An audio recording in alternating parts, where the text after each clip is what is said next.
ये हेलो बच्चों, class 8th के बच्चों, मैं आप लोगों को क्वेश्चन नंबर 2 करा रही हूँ। तो क्वेश्चन नंबर 2 में देखो, आप लोगों को एक टेबल दे रखा है, ठीक है।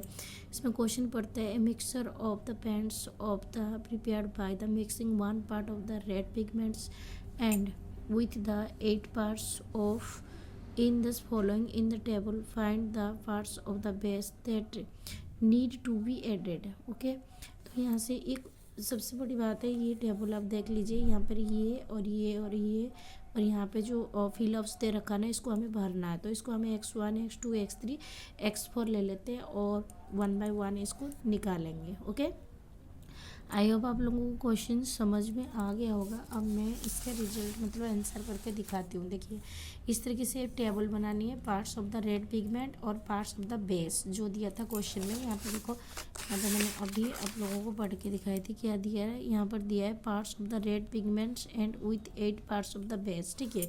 ये 2 कैटेगरी के हो गए और इसको मैंने x1 x2 और x3 और x4 में मैंने इसको ले रखी हूँ, देख सकते हैं ये वाली। एंड देन हम क्या करेंगे, इसका ना रेशियो निकाल लेंगे, इन सब का रेशियो निकाल लेंगे, क्योंकि ये डायरेक्ट प्रोपोर्शनल में है। तो रेशियो निकालने में तो कैसे रेशियो निकालेंगे, पहले हम लिख देंगे 1/8।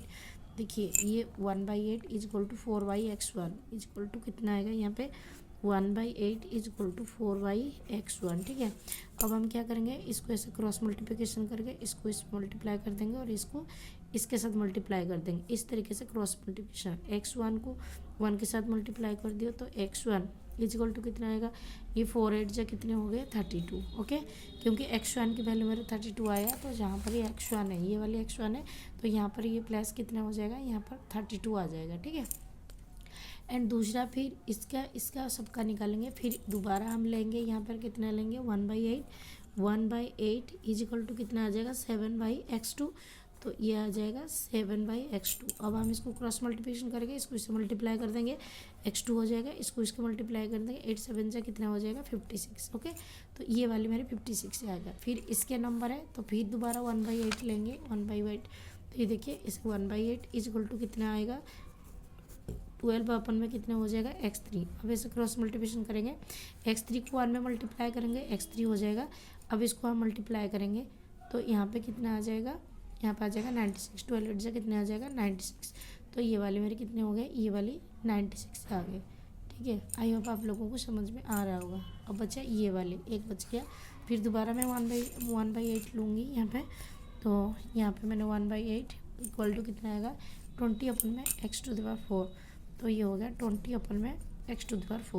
अब हम इसको क्रॉस मल्टीप्लिकेशन करेंगे, इसको इससे मल्टीप्लाई कर देंगे तो कितना आ जाएगा यहाँ x⁴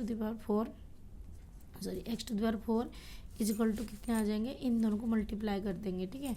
तो कितना आ जाएगा, ये 20 मल्टीप्लाई में 8 हो जाएगा, तो यहाँ पे 160 आ जाएगा, ठीक। अभी मेरे सारे अमाउंट यहाँ पे निकल गए। अब मैं क्या करूँगी, एक एक करके यहाँ इस पर दूसरा टेबल बना के ये सारे जहाँ x1 की सीट पर 32 रख दूँगी और x2 के सीट पे 56 रख लेना है, और x3 में कितना आएगा 96 और x4 में कितना आएगा 160। फिर ये पूरी टेबल आपका फुलफिल हो जाएगा और यही इसका आंसर है। दोबारा यहाँ पे एक टेबल बना के इन सबको भरना है। ओके, आई होप आप लोगों को समझ में आ गया होगा।